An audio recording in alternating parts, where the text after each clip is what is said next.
መንግስታችን ቲክቶከሮች ላይ እየወሰደ ያለው እርምጃ ጠነክሮ መቀጠል አለበት። እኔ ዛሬ አንድ ነገር አይቼ ትልቅ ለውጥ ማለት ነው። እቺ ዩቲ ናስ የምትባለዋ አለሌ ማለት ነው ሁሌ ጸጉሯን እንደዚህ ፊት ለፊት ለቃ ነበረ ግማሽ ሂጃብ አድርጋ የምትወጣው። ባህል ሃይማኖትን መሸራረፍ ማለት ይሄ ነው። ገባችሁ? እና ሁሌ ሂጃብ እዚህ ጋር አርጋ ሁለት ጸጉሯን እንደዚህ አርጋ እንዲህ አርጋ ነበረ የምትመጣው። ዛሬ ሳያት ሂጃቧን በስርዓት ነው ያደረገችው።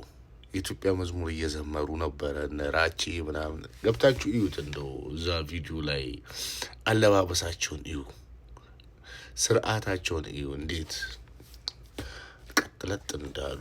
እና መንግስት አባት ነው፣ ማስተማር አለበት። አንዳንድ ወንድሞቻችን ደግሞ አስተያየት ስንሰጥ ምናምን ዝም ብላችሁ የምትሳደቡ በተለይ ፌስቡክ አካባቢ ላይ ኧረ ተውን እንዴ!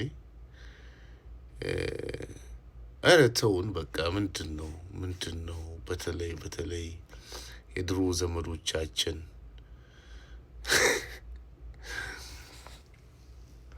አተንፍስ አትናገር አይነት አመለካከት ተው፣ ይደብራል እንዲህ። ለማንኛውም መንግስታችን እየወሰድክ ያለውን እርምጃ አጠናክረህ ቀጥል።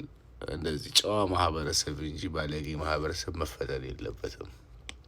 ጨዋ ስርዓት ያለው ማህበረሰብ ነው እንዲፈጠር ማበረታታት እና ያንን ደግሞ በትክክል ሰርተኸዋል። 1 3 4 ባለጌዎችን አስረህ በርካታ ባለጌዎችን ወደ መንገዳቸውን እንዲያስተካክሉ አድርገሃል።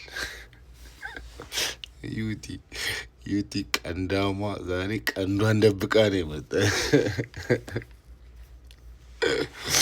ዩቲ ናስ ቀልሽን ደበቅሻት አይደል? ባህል መሸራረፍ ምናምን የለም፣ ሃይማኖት መሸራረፍ ምናምን የለም። በቃ በኢትዮጵያ ቲክቶከሮች ስርዓታችሁ ሙስሊም ከሆናችሁ እንደ ሙስሊም፣ ክርስቲያን ከሆናችሁ እንደ ክርስትና ህጎቹን በማክበር ባህሉንም ምናምን የኢትዮጵያን ባህልም አጠቃላይ ከሃይማኖቶቻችሁ ህግ በተጨማሪ የኢትዮጵያን ባህል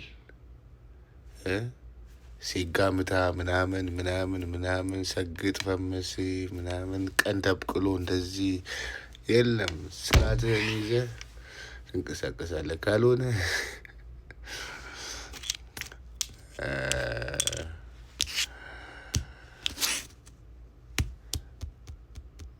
ስሸለም ኢትዮጵያዊ ስታሰር ካናዳዊ። ደህና ዋሉ። እሺ።